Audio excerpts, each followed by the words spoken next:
Hello everybody, Mark, aka the Nerdy Punk, back again today for a new video.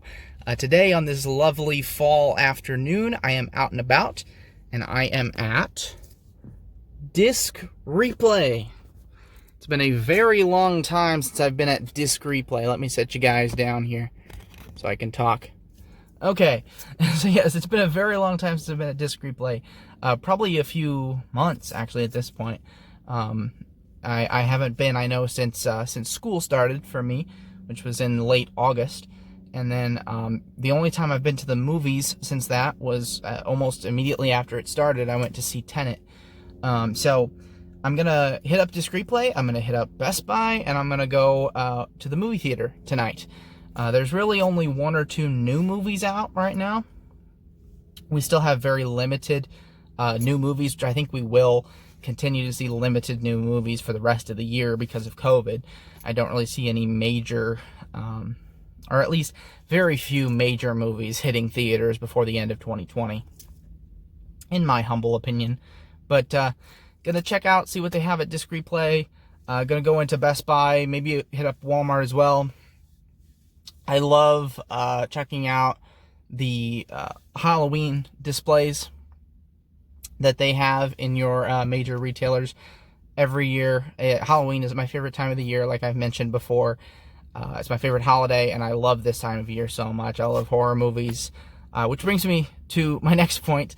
The movie that I'm going to watch tonight in the theater is the original Nightmare on Elm Street, which was originally released in the 1980s. They're re-releasing it for Halloween at my local theater. And I've never seen the movie before. It was on my list of movies that I wanted to watch this October, and hadn't gotten around to it yet. So I figured it's perfect. My first experience watching that movie will be in a movie theater on a big screen. So I couldn't be more excited about that. I'm really excited to see what that's like. So I'm going to head into Disc Replay, and I'll let you guys know if I pick anything up.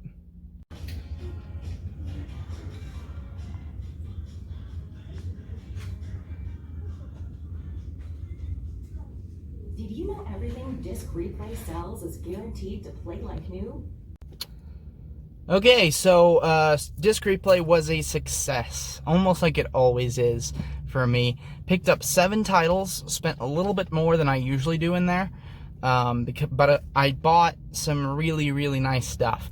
So I was more than willing to spend a little bit more. I still got 7 titles for less than $45, which is an incredible deal any way you slice it. So let's take a look at what I picked up today. So first thing I picked up is this movie called Parkland. I actually didn't know what this was about at all, but this is actually about the aftermath of the JFK assassination. Parkland Hospital was where he died in Dallas, and I've actually been getting super into researching the Kennedys as of late. Bobby Kennedy especially has always been one of my kind of historical heroes. I look up to what he stood for in his time, and I think he did a lot of really honorable things, and it's a shame that he was killed. Same thing with JFK. And I'm a historian, I teach high school history, so I really like 60s and a little bit in the 70s. That's my favorite time period to study. I love to study about the Cold War, about 60s politics, the hippie movement, all of that stuff. So right up my alley. I haven't checked this out yet. Excited to watch it. Not quite so sure what the reviews are on that, but the topic really interested me. Oh, I'm throwing Blu-rays on the floor. Next one, in the same vein, this is Frost Nixon. So Richard Nixon gave a very famous interview with this British journalist named Frost, and the interview is one of the most famous in modern U.S. history. This is, from what I can tell, a dramatic recreation of that, and maybe a little bit more about Nixon's life and all that stuff. So really interested to see what this is about as well. Haven't seen this one either. Next one, I had never heard of this movie before. This is called Deadline. Came out about 10 years ago, I think. It's a horror movie. I'm not entirely sure what it's about, but horror, Halloween, it kind of drew me in that way. From what I've seen, this doesn't have great reviews, but it was cheap, and I thought it might be interesting. Next one. The King of Staten Island. This is a really new release. That's why I paid so much for it. I paid $13. But if I were to go to Walmart and buy this, it would be 20 bucks. So the way I look at it, I saved $7. I really wanted to check this out. It's got Bill Burr in it. Bill Burr is one of my favorite comedians of all time. Of course, stars Pete Davidson, who I like. You know, he's not my favorite comedian in the world, but I still enjoy his comedy. I love Saturday Night Live, so really interested in seeing this, and I've heard great reviews for it. Judd Apatow is one of the best directors out there for comedy, so really interested in checking this out, and I was willing to pay a little bit more for it to check it out. Next one, Gravity. I have never seen this movie either. It's directed by Alfonso Cuarón, who he directed one of my favorite movies, and I can't remember what it is. It completely slipped my mind. But he directed a movie that I absolutely loved, and I've never seen this one, but I have heard pretty good things about it, so I wanted to check it out, and it was, again, pretty cheap, $4 with the slipcover, so, and that's a beautiful slipcover. From what I've heard, this movie is a beautiful movie, because it's, you know, set in space, obviously. Next one. Tinker Tailor Soldier Spy. Didn't quite know how to say that. This movie, from what I've heard, has been out for quite a while, but I think it won several awards. It's, again, for some reason, I just never watched it. I don't know why, and I never picked it up when I went to go pick out movies. And I got slipcover, $4. It's got Gary Oldman in it. He's one of my favorite actors. Toby Jones, I really enjoy watching. Tom Hardy.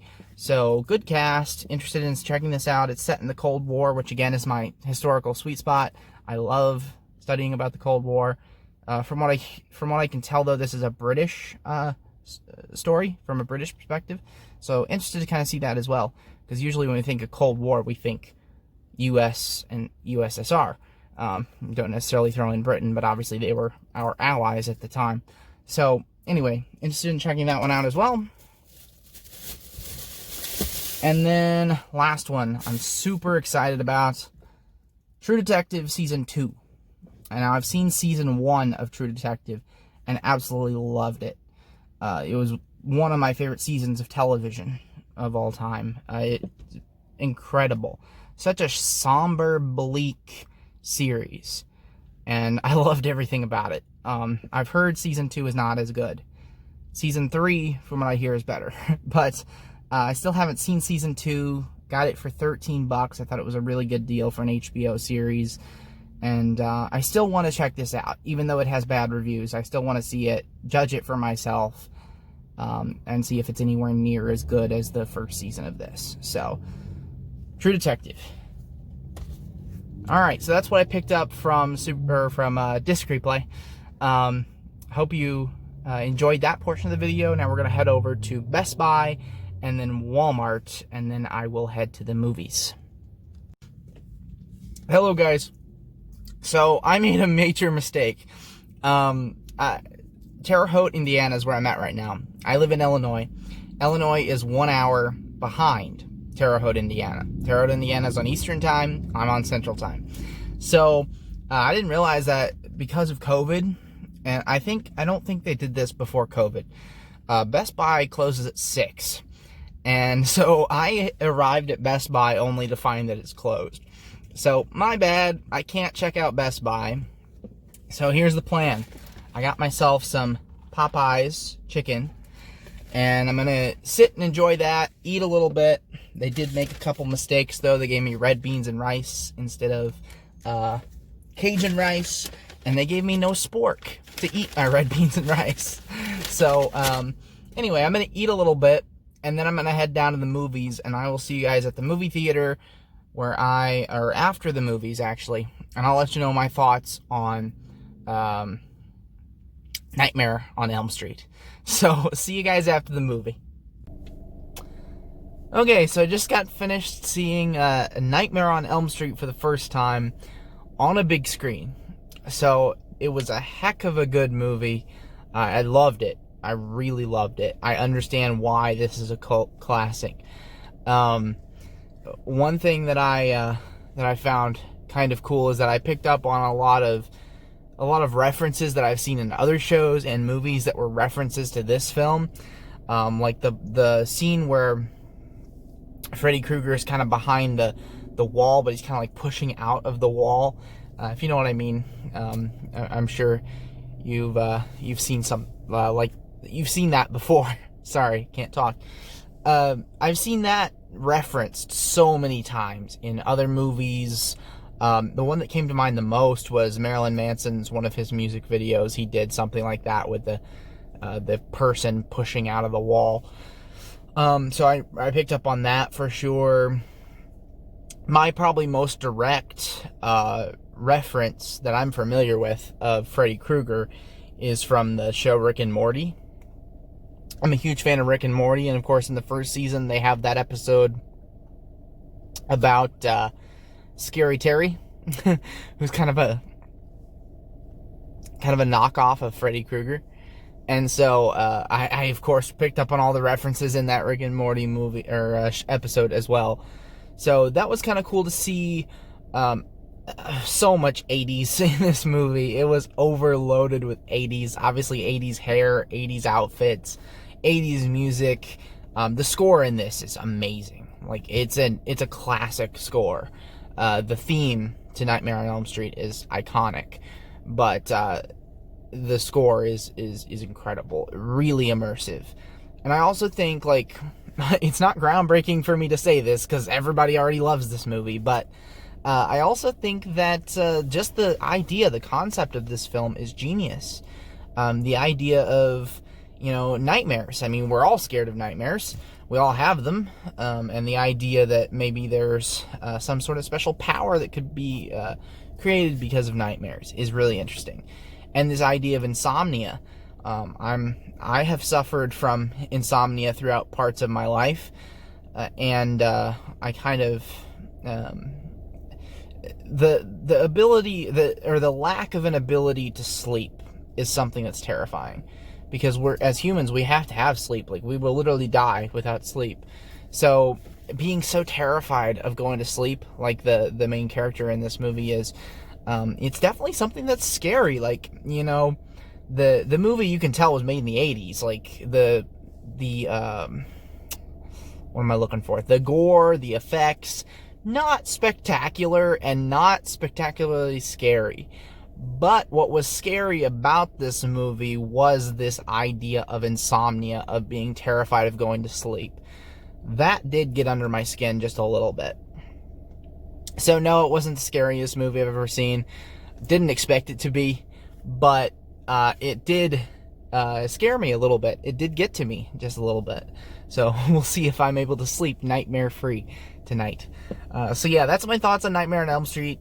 If I had to give it a grade, I feel kind of wrong doing this, but I'd say maybe like a 4.5 out of 5. To me, it wasn't quite perfect, but I understand why it's at the level that it's at. And I am interested to see the rest of them. I actually have the big DVD box set. I might do a video on that one of these days. Maybe before Halloween, who knows. But I do have that big DVD box set that came with the individual cases that line up a Freddy Mirage, or not Mirage, a collage of like Freddy's. I don't know. I can't really describe it that well, but I might do a video on that or something. So I'm interested to see the rest of them. Oh yeah, a young performance from Johnny Depp in this movie as well, which I really enjoyed. So, all right, rambling aside, I loved it. I had a great day out media hunting today. I hope you guys enjoyed this video. Have a happy Halloween season. Happy October. See you later.